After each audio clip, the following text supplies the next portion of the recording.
fe de Abraham, salgo de casa y dejo todo atrás.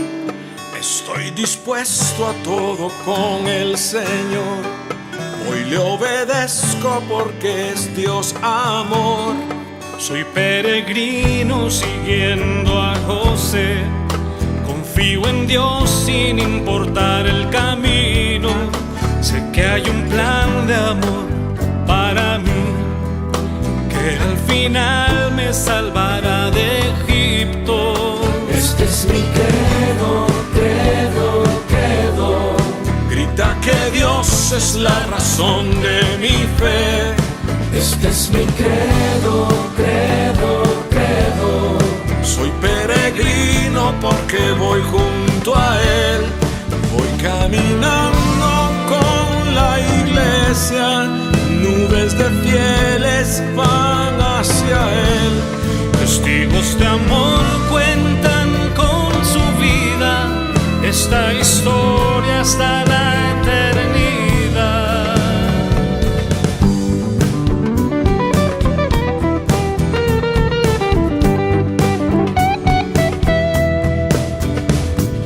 Credo, credo, credo.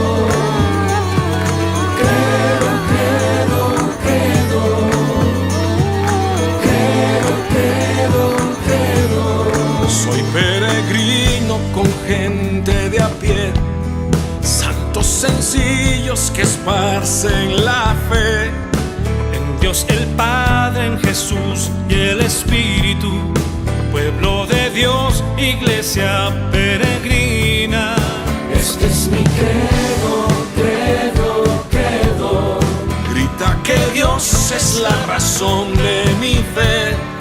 Este es mi credo, credo, credo. Soy peregrino porque voy junto a Él. Voy caminando con la iglesia. Sé bien en quién creo con toda certeza. Unido al canto de María, los apóstoles proclamo la fe. Credo, credo, credo. Credo, credo, credo. Credo, credo, credo.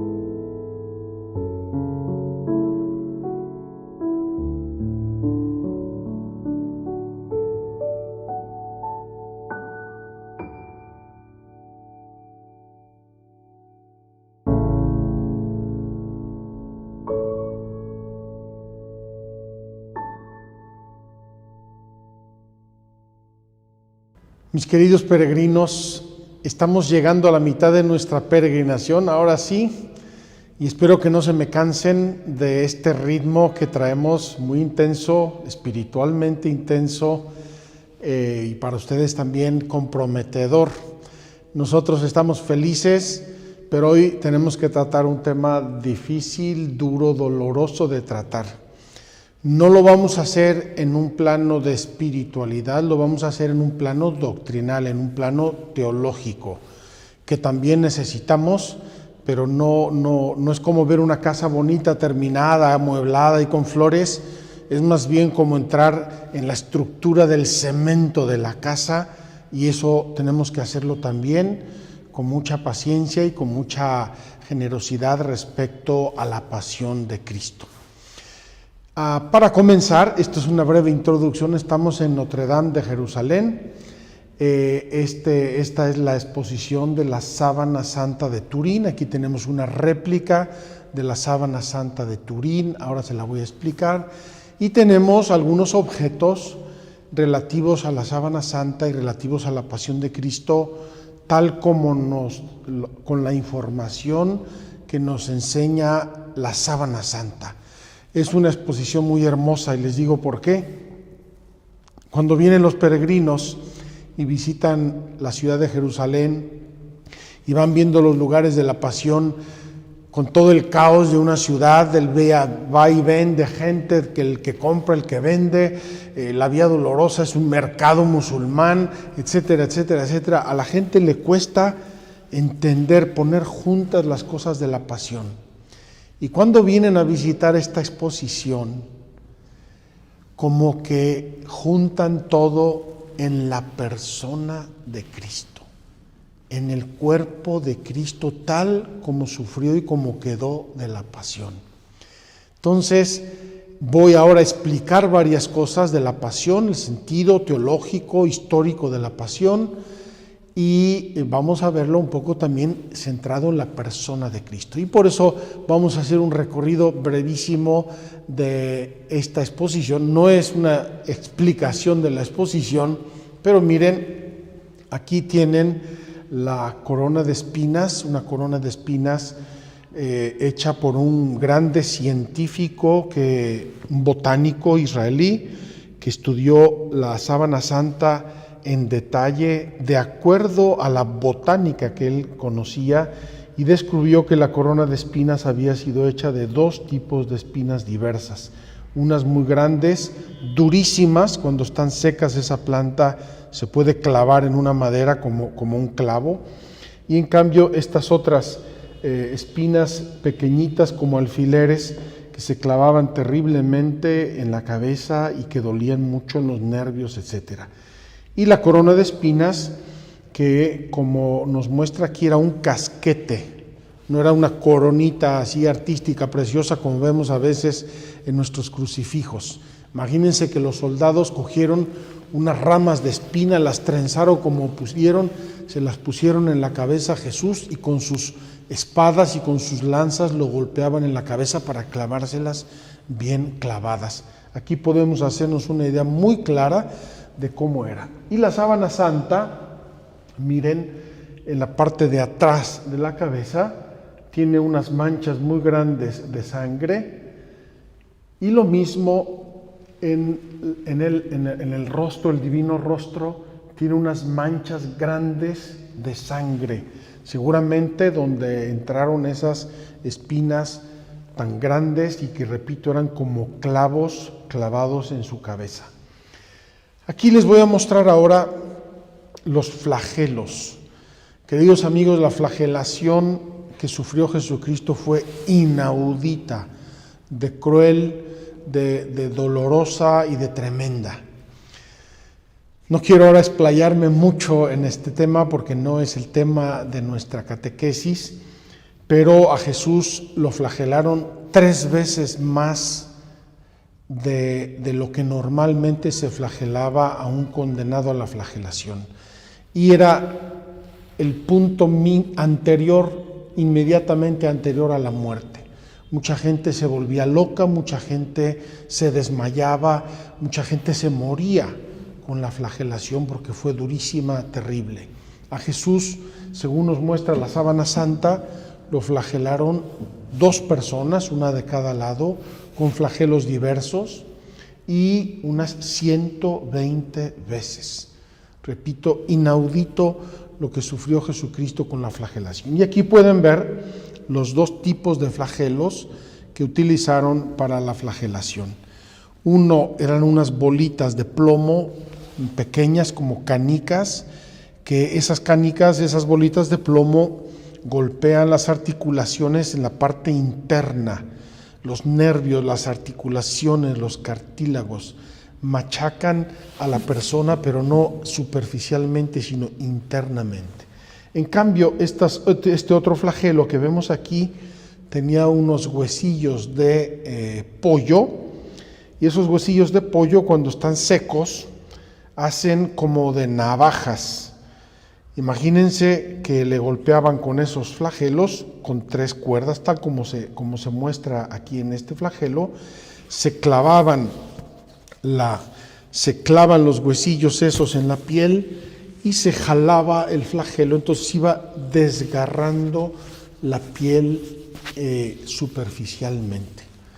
Repito, una tortura tremenda que Pilato mandó hacer para intentar salvar a Jesús y quitarse de encima a los judíos. Una crueldad tremenda. En el Evangelio es una frase: tomó Pilato a Jesús y mandó azotarlo. Nos quedamos todos tan tranquilos.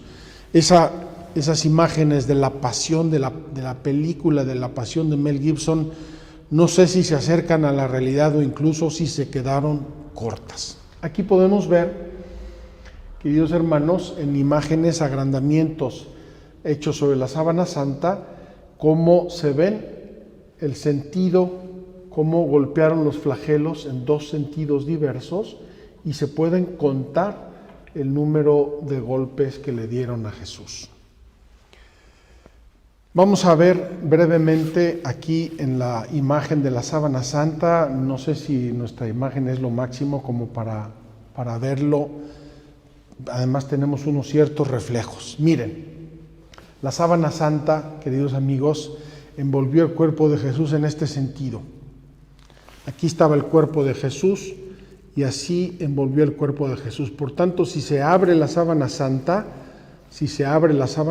queda extendida y se ve el cuerpo por delante y por detrás.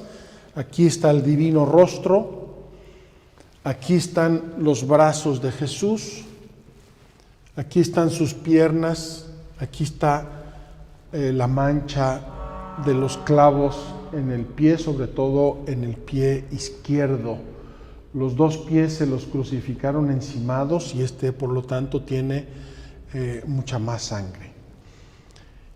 En cambio, aquí tenemos la parte posterior, tenemos la espalda de Jesús. Vean todos los signos de la flagelación, la espalda de Jesús, ¿verdad? Las piernas de Jesús con signos de la flagelación, y vean los pies de Jesús con las manchas de la sangre de los clavos que clavaron los pies de Jesús a la cruz.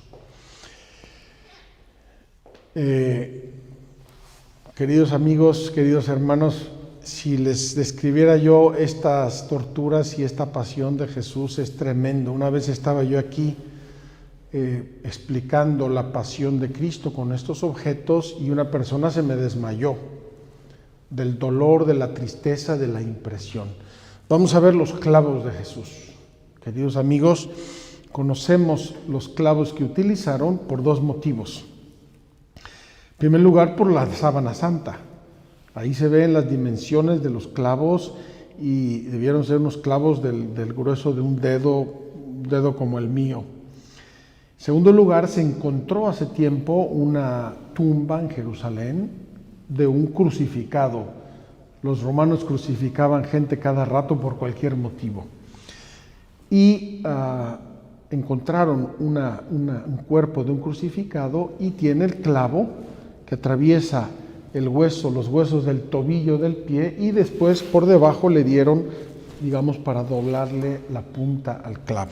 Aquí pueden acercarse y ver las dimensiones de estos clavos, que debieron ser una tortura espantosa.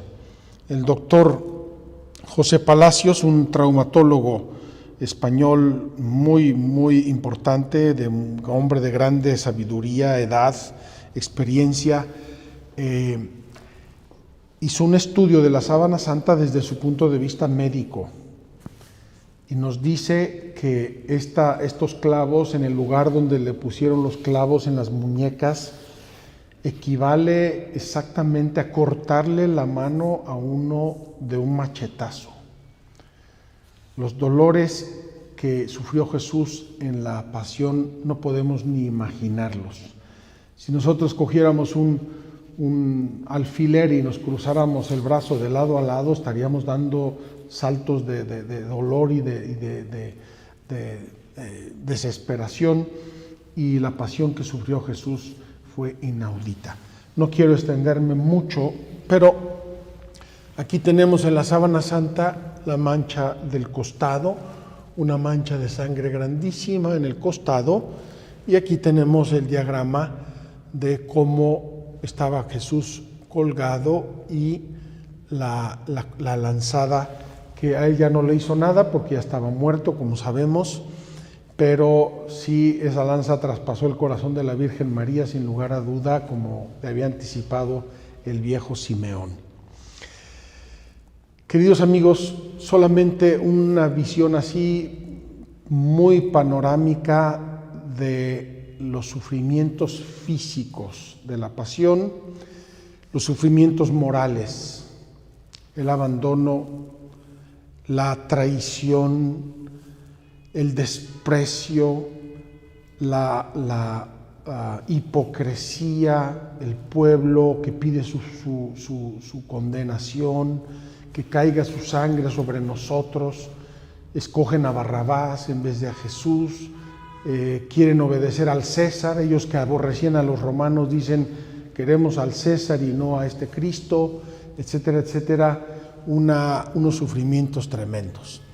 Quiero enseñarles un modelo, una maqueta que hicimos del Santo Sepulcro, del sepulcro, y que les va a ayudar para ver lo que les vamos a enseñar, si Dios quiere, mañana.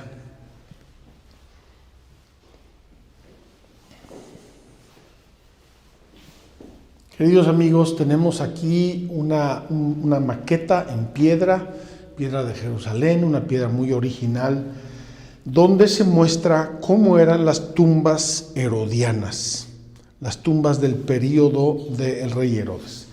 Tenían un ingreso que podría ser plano o podría ser como este, en escalera.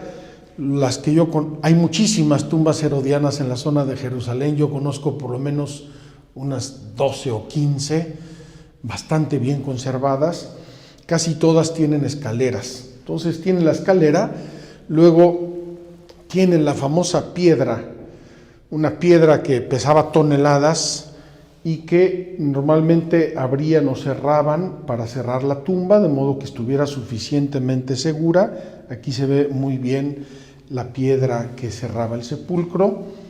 Luego tenían lo que se llama la antecámara mortuaria, es decir, donde normalmente preparaban los cuerpos, los ungían, los embalsamaban, etcétera, según la costumbre judía, les ponían flores, etcétera. Y después, con una puerta un poco más estrecha, se pasaba propiamente a la tumba, a la cámara mortuaria o la tumba, que aquí en Jerusalén, las que yo conozco, incluida la del Santo Sepulcro, es la roca viva. Aquí esto estaba excavado todo en la roca viva. Todo Jerusalén es una montaña de piedra. Y en esa montaña de piedra excavaron esa tumba que era de José de Arimatea, estaba nueva. Y aquí, sobre esta piedra viva, debieron colocar el cuerpo de Jesús. Voy a mostrarles ahora, queridos hermanos, una escultura desgarradora y hermosa. Desgarradora porque se ve la pasión, se aprecia la pasión, hermosa porque es la imagen más cercana que tenemos a Jesús, de su estatura, de su cuerpo, de su rostro, de sus manos, de todo su cuerpo divino, y que fue realizada sacando con unos ordenadores, con unos analizadores de imágenes, sacando la imagen de la sábana santa y reproduciéndola en bronce. La primera exposición y escultura de este tipo es esta, que tenemos en Jerusalén. Después se han hecho réplicas y hay muchas. Hay una en Cancún, en México, en California, en España, en muchos sitios, pero la primera, la original, es la que tenemos aquí y se la voy a mostrar y les voy a dejar en silencio para que contemplen este cuerpo tal como debió estar dormido, muerto en la tumba. Y enseguida hacemos nuestra catequesis.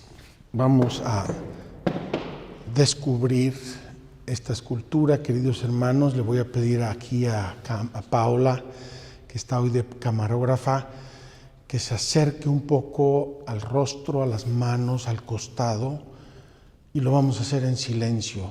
Contemplen este cuerpo de Cristo, que es el cuerpo de la pasión, es el fruto de la pasión que sufrió Cristo, y así debió estar Jesucristo en el Santo Sepulcro. Y vamos enseguida a hacer nuestra catequesis.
Queridos hermanos, este cuerpo verdaderamente nos invita a la contemplación. Mirarán al que traspasaron, dice la Sagrada Escritura.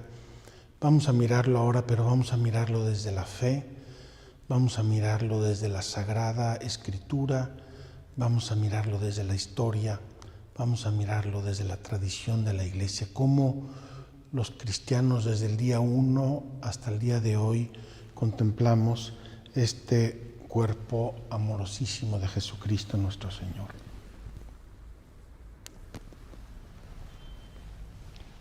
Queridos hermanos, queridos peregrinos, vamos a hacer nuestra catequesis aquí al lado de Jesucristo muerto, porque las ideas que vamos a referir, aunque son ideas teológicas, escriturísticas, históricas, pero se refieren todas a Jesús, hacia la persona divina de Jesús, al cuerpo amorosísimo y glorioso de Jesús. Y yo quisiera que en este sentido y con este espíritu hiciéramos estas reflexiones. Dice así el artículo 4 que nos toca contemplar y reflexionar hoy. Jesucristo padeció bajo el poder de Poncio Pilato, fue crucificado, muerto y sepultado. 4 verbos. Primero, padeció. Ya hablamos brevísimamente en la introducción de los padecimientos de Jesús. Aquí me remito a nuestra peregrinación del mes de octubre pasado, que les recomiendo mucho. Ahí vimos todos los misterios del Rosario y por lo tanto nos dedicamos a fondo a los padecimientos, a los sufrimientos de Jesús. Aquí vamos al sentido profundo. Padeció bajo el poder de Poncio Pilato, primero. Segundo, fue crucificado. Esa es la condena, la cruz, la crucifixión. Tercero, murió, verdaderamente murió aunque nos cueste creerlo, murió Jesucristo, y por eso existe una teología que se llama la teología de la muerte de Dios. A Cristo, verdadero Dios y verdadero hombre, su madre, sus discípulos, sus detractores lo vieron muerto y lo bajaron muerto, exánime, de la cruz y lo pusieron en un sepulcro. Y finalmente fue sepultado. 4 grandes verbos. Vamos a tratar de analizarlos. Creo que no tenemos tiempo para hacerlo todo hoy. Si Dios quiere, seguiremos mañana con otra catequesis. El misterio pascual de la cruz y de la resurrección de Cristo está en el centro de la buena nueva que los apóstoles y la Iglesia, a continuación de ellos, deben anunciar al mundo. El designio salvador de Dios se ha cumplido de una vez por todas, por la muerte redentora de su Hijo unigénito. Queridos hermanos, el misterio pascual de Cristo es el sello de Dios en toda su obra. Y va a ser la victoria definitiva sobre el pecado, obviamente, y mucho más sobre la muerte. Quien dice que venció la muerte, vence todo lo que hay antes de la muerte, y ahí está incluido el pecado y muchas cosas más. La Iglesia permanece fiel a la interpretación de todas las Escrituras, dada por Jesús mismo, tanto antes como después de su Pascua. Se acordarán ustedes, y lo vamos a ver, camino de Emaús. Les reprocha Jesús a los discípulos: no era necesario que Cristo padeciese todo eso y entrara así en su gloria. Y explicándoles todas las Escrituras, les fue probando lo que las Escrituras decían acerca de este designio misterioso de Dios. Por lo tanto, la fe, nuestra fe, nuestro deseo de navegar en la intimidad de Dios a través de la fe, puede escrutar las circunstancias de la muerte de Jesús, que han sido transmitidas fielmente por los evangelios e iluminadas por otras fuentes históricas, a fin de comprender mejor el sentido de la redención. Lo que nos dice el catecismo es que tenemos todo el derecho, y yo me atrevo a decir el deber, de entrar en este misterio, de contemplarlo, de leerlo y releerlo, de experimentarlo en nuestra vida.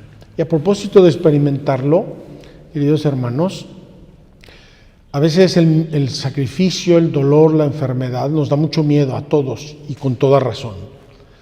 Pero muchas veces es muy saludable para entender los misterios de Dios. Yo tuve un compañero en el seminario al cual le dio un cáncer terrible, con el cual luchó un par de años y finalmente murió.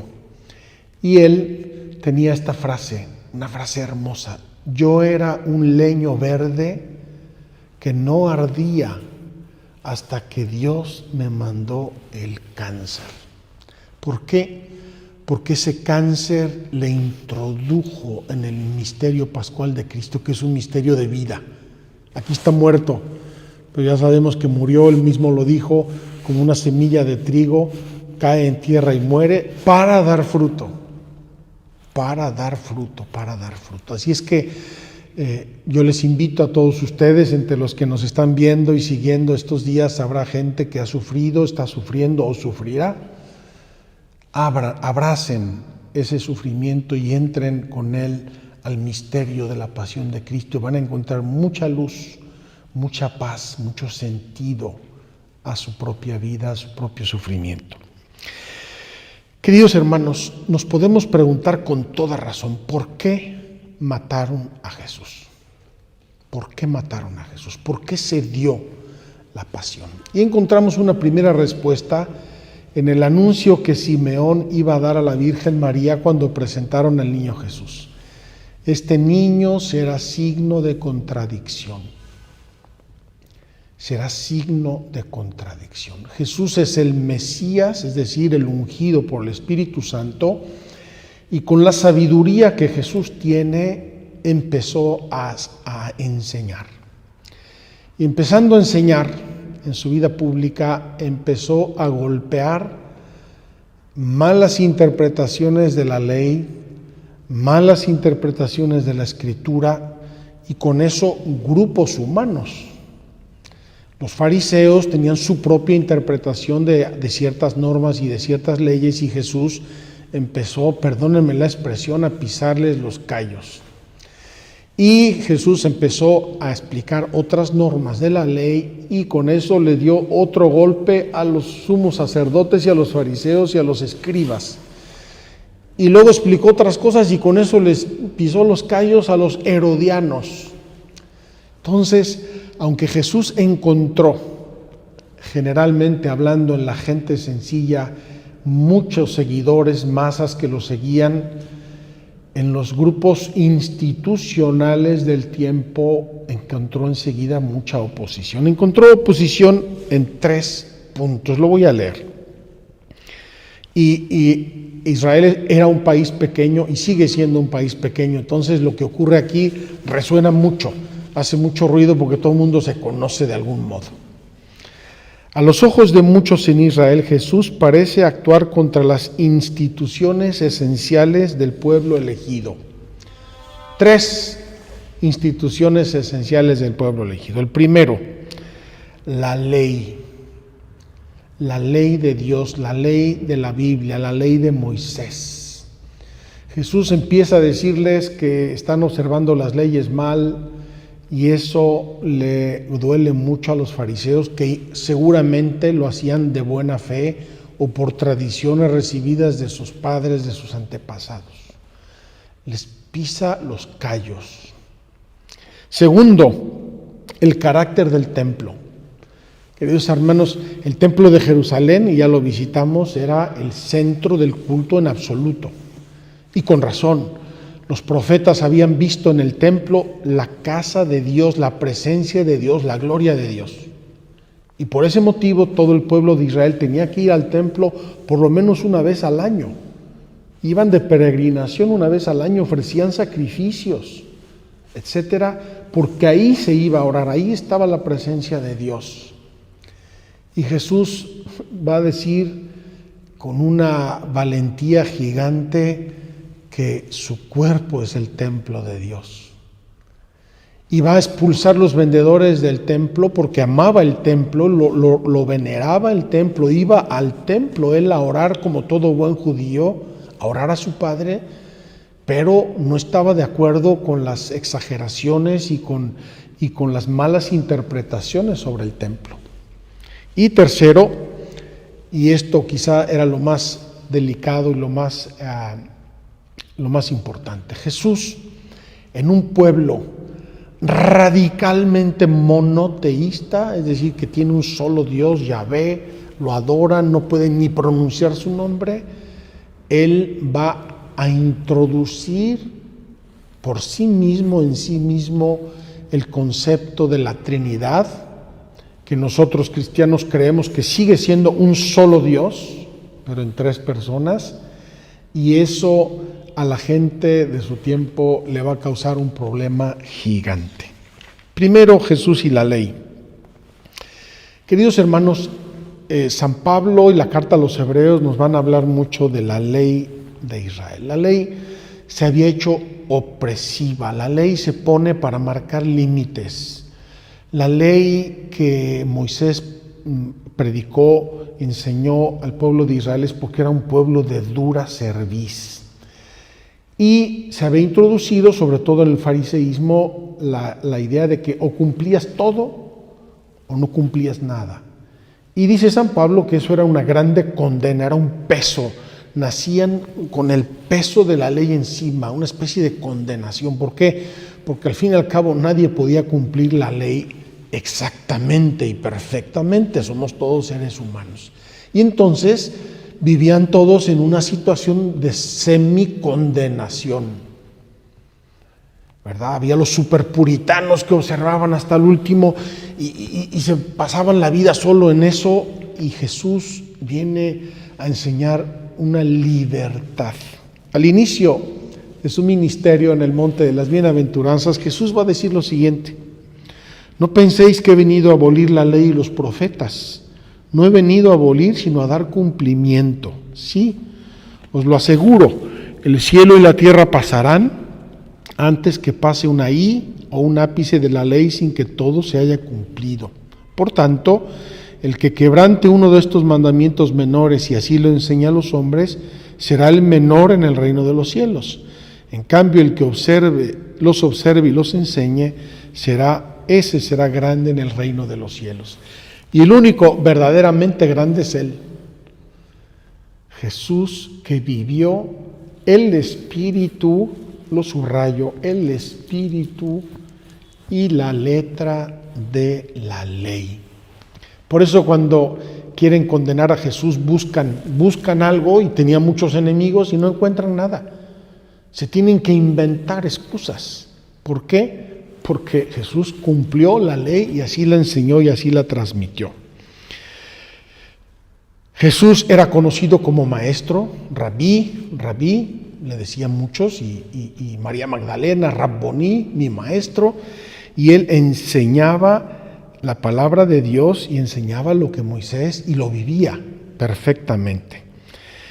Pero Jesús tiene que purificar cosas que se habían introducido equivocadamente, malas interpretaciones. Hay dos, sobre todo, que en las cuales sí Jesús verdaderamente les da un puñetazo en las narices a todos los intérpretes y doctores de la ley. Uno son los alimentos y otro es el sábado. Queridos hermanos, es muy fácil. Yo me acuerdo cuando era yo aprendiz de religioso, en el noviciado, cuando uno siente que está avanzando mucho en la virtud, es porque come 4 panes en vez de 5. Y porque en vez de tomar agua desde el inicio de la comida, se espera un poquito y toma con el segundo plato. Es muy fácil cuantificar la virtud. Es muy fácil quererla moderar y regular y verla tangible. Y eso en el pueblo de Israel se había convertido en una obsesión de los alimentos. ¿Qué se come? ¿Qué no se come? ¿Cómo hay que matar los animales? Sí, no, estos no porque tienen 4 patas, los otros sí porque tienen 3. Una cosa obsesiva y muy oprimente. Y Jesús va a decir una cosa tremenda. No es lo que entra por la boca lo que mancha al hombre, es lo que sale de su corazón. De su corazón salen los homicidios, fornicaciones, robos, lujurias, etcétera, etcétera, etcétera. Y con eso declaró puros todos los alimentos. Eso era una revolución en las observancias de la ley del pueblo judío. Y la otra era el sábado. Sábado, caiga quien caiga. Y Jesús tranquilamente, incluso en las sinagogas, o sea, como si nada, ¿verdad? Incluso en las sinagogas va a hacer curaciones los sábados. Y al ciego de nacimiento lo va a curar en sábado, y eso va a crear un escándalo y una revolución en Jerusalén. Pero ¿cómo? Si ese fuera profeta, sabría que en sábado no se puede hacer una cosa así.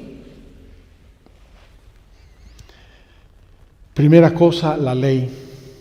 Segunda cosa, el templo. Queridos hermanos, también nosotros a veces tendemos mucho a las cosas, a los lugares, ¿verdad? La imitación de Cristo reprocha a la gente que dice, a veces caminan peregrinaciones infames para venerar una reliquia, imagino en el medioevo, en vez de recibir la comunión. O construimos templos gigantes oprimiendo a los pobres. Tenemos que ir a lo esencial. Jesús ama el templo. Jesús va al templo. Jesús fue al templo y lo purificó. Jesús venera el templo, casa de su Padre. Imagínense nada más. Y lo purifica de los vendedores. Pero a un cierto punto Jesús anuncia la destrucción del templo. De este templo que veis aquí no quedará piedra sobre piedra. Y anuncia que su cuerpo va a ser el templo de Dios. Y esto causa una grande revolución entre sus seguidores. No solo eso, en su diálogo con la samaritana era una mujer de vida un poco libre, por decir algo, y se encuentra con Jesús, y Jesús en un 2x3 le demuestra que es profeta, y ella se da cuenta: oye, veo que eres profeta. Hoy, por cierto, le dice la samaritana, por cierto, ¿dónde tenemos que adorar? Porque los samaritanos decimos que es en el monte Garitzim, y los judíos dicen que es en Jerusalén. ¿Dónde tenemos que adorar? Y Jesús le da una respuesta maravillosa y magistral: ni es en Jerusalén, ni es en el monte Garitzim. Mi Padre busca adoradores en espíritu y en verdad. En espíritu y en verdad. Ya no va a estar ligado a un lugar, va a estar ligado a nuestro corazón. Y cuando condenaron a Jesús, la excusa, la falacia que se inventaron es: este dijo que iba a destruir el templo y en 3 días lo iba a reconstruir. Ah, sí, es reo de muerte. Se atrevió a tocar el templo. Queridos hermanos, imagínense lo que habrán pensado los judíos del tiempo cuando el bueno de San Pablo se atreve a decir no solamente que Jesús era el templo, y la carta a los hebreos es toda una carta litúrgica explicando que Jesús es el templo de Dios y el sacrificio y el altar. San Pablo va a decir: ¿no sabéis que vosotros sois templos del Espíritu Santo? ¿No sabéis que vuestros cuerpos son templos del Espíritu Santo? Eso es una concepción absolutamente revolucionaria respecto al judaísmo tradicional de tiempos de Jesús. Termino. Jesús y la fe monoteísta de Israel. Jesús va a hacer una cosa en Cafarnaúm. Le bajan, y todo esto yo creo que Jesucristo, la providencia de Dios, lo previó para hacer que se les metiera bien el hecho y la verdad que Jesús quería enseñar. Llevan a un paralítico, hay una multitud, o sea, muchos testigos, una multitud, no pueden entrar, no se pueden ni acercar a la puerta. Lo suben por el techo, abren un boquete en el techo y lo descuelgan debajo a los pies de Jesús. Y había muchos fariseos, letrados, doctores de la ley. Y Jesús dice: hijo, tus pecados te están perdonados. Y toda esta gente comienza a murmurar: ¿pero quién es este para perdonar pecados? Si solamente Dios puede perdonar los pecados. Y tenían razón. Solamente Dios puede perdonar los pecados. Los sacerdotes perdonamos en nombre de Dios, pero yo no perdono por mí mismo al penitente. Yo le digo: Dios te absuelve y yo te absuelvo en el nombre de Dios. ¿Quién es este para perdonar pecados? Y tenían razón. Lo que no podían ver, les costaba ver, es que Jesucristo era Dios. Tengo que serles muy sincero, queridos peregrinos. No nos rasguemos las vestiduras. Si hubiéramos estado nosotros en ese tiempo, probablemente nos hubiera costado pensar que un hombre de carne y hueso era Dios.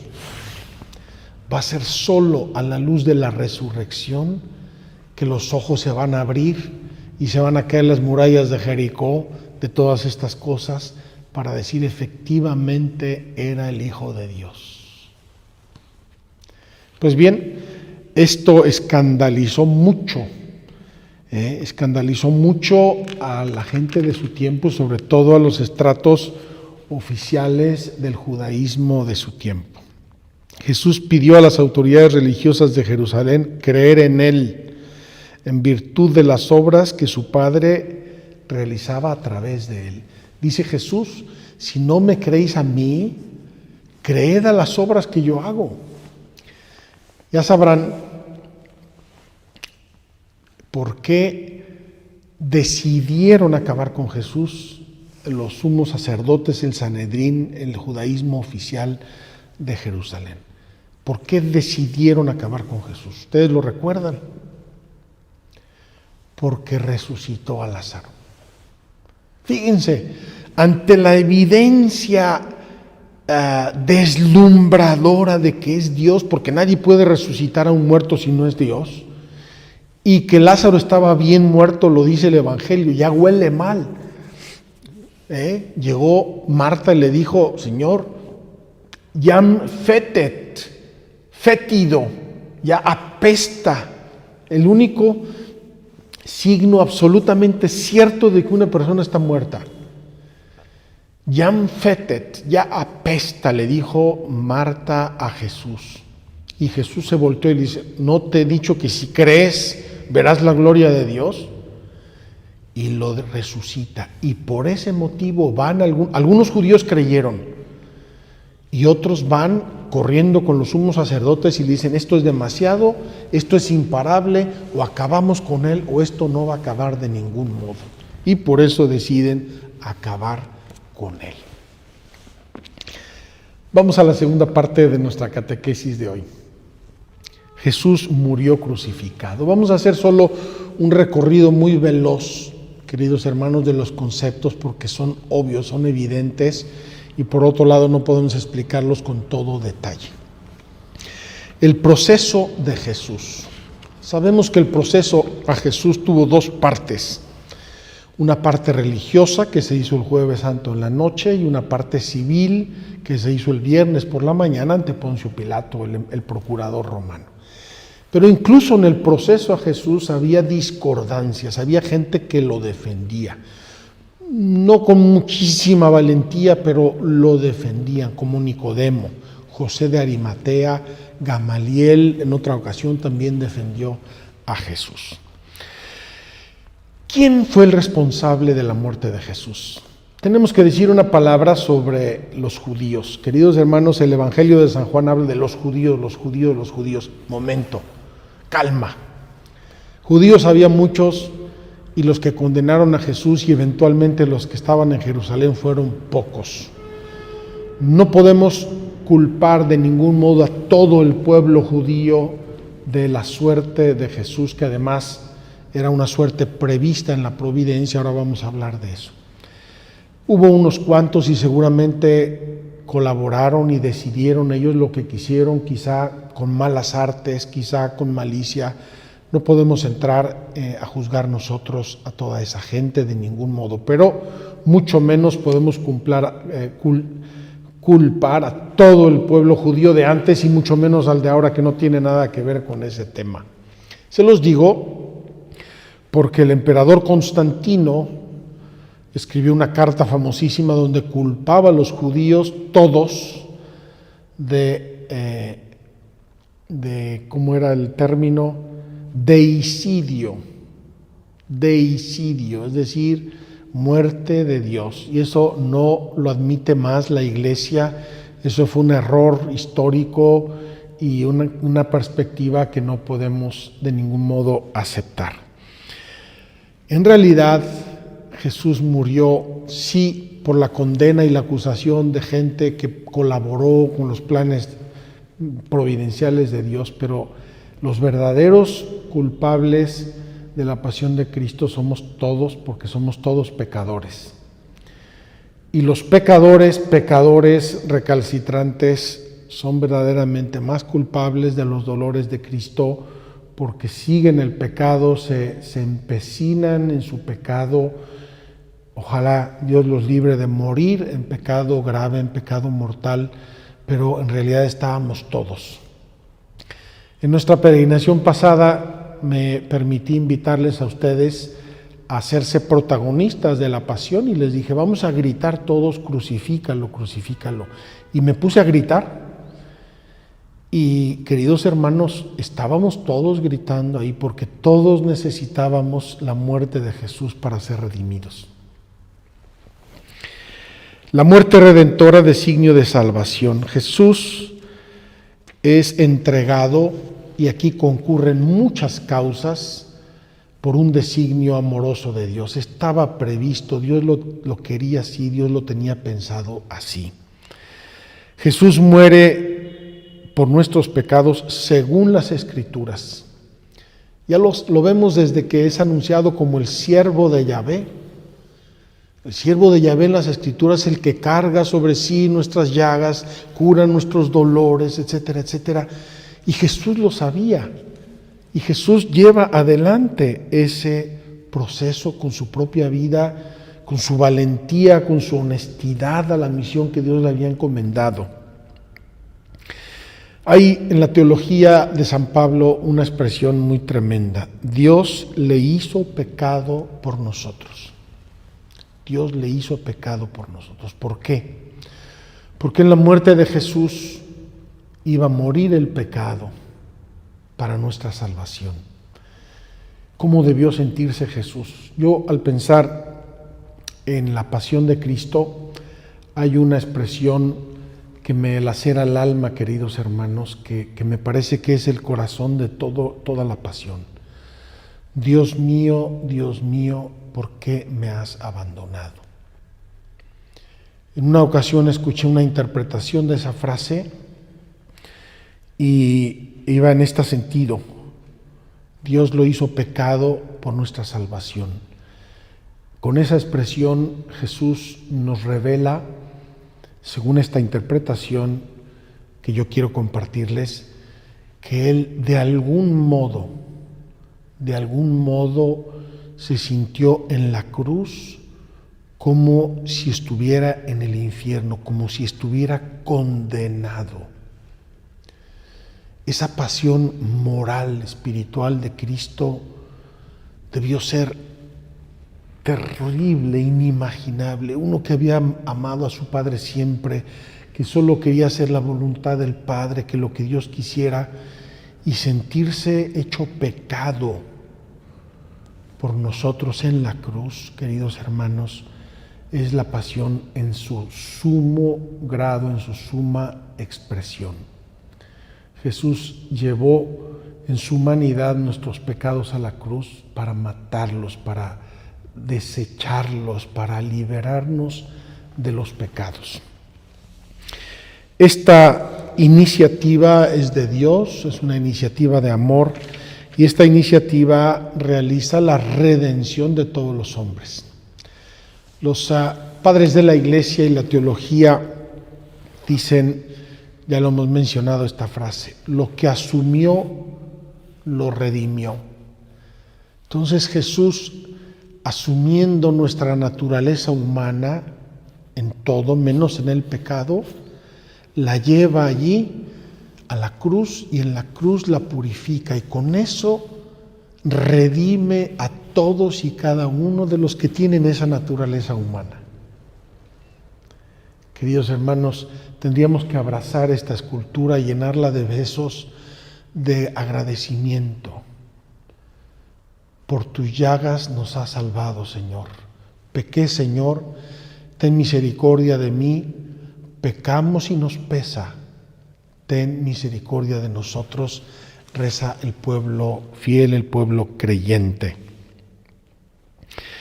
Cristo se ofreció a su Padre por nuestros pecados. Queridos hermanos, podríamos hablar de muchas cosas, pero voy a decir una casi como resumen de todo este párrafo, porque veo que se nos está yendo el tiempo.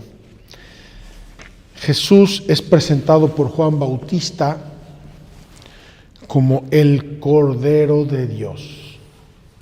Y eso se refiere a la figura histórica del Cordero de Pascua, la primera Pascua que el pueblo de Israel celebró en Egipto. Después de las plagas a Egipto, que no obedeció el faraón para dejar salir a su pueblo, es decir, para liberarlo, Dios mandó la plaga del exterminio de los primogénitos, hombres y animales. Y los únicos que se salvaban eran los israelitas que tuvieran sangre del Cordero Inmaculado, del Cordero Pascual, en las puertas de sus casas. Así pasó el ángel exterminador, y donde vio la sangre del Cordero, no mató a los primogénitos.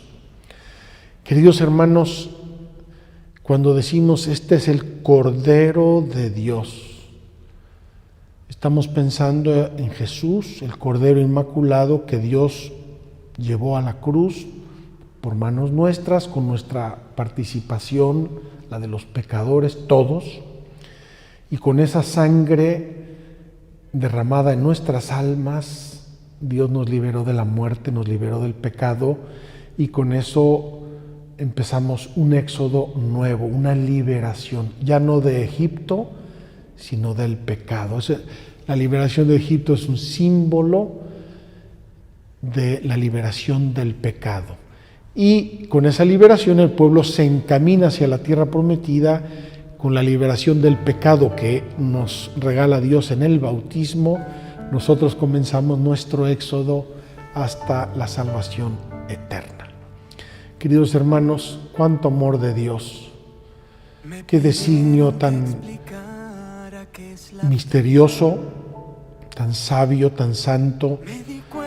Espero que muchos entiendan esto de la pasión, porque a todos nos duele, a todos nos hiere. Me escribió una amiga hace unos días y me dijo: Padre, no quiero que llegue a eso porque me cuesta, no me gusta, me contraría enormemente la pasión. Queridos hermanos, no le tengamos miedo a la pasión.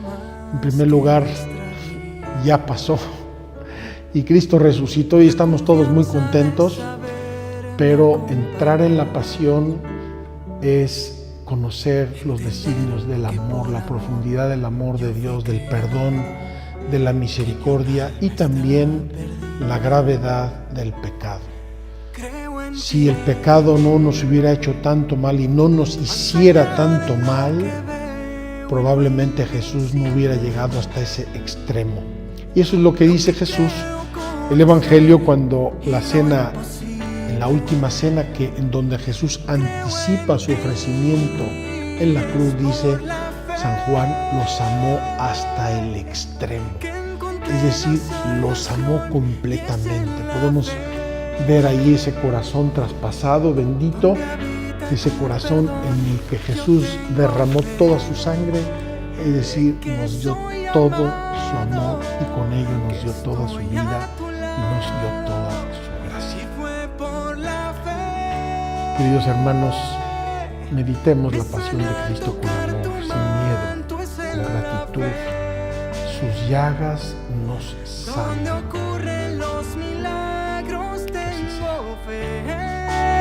De que soy amado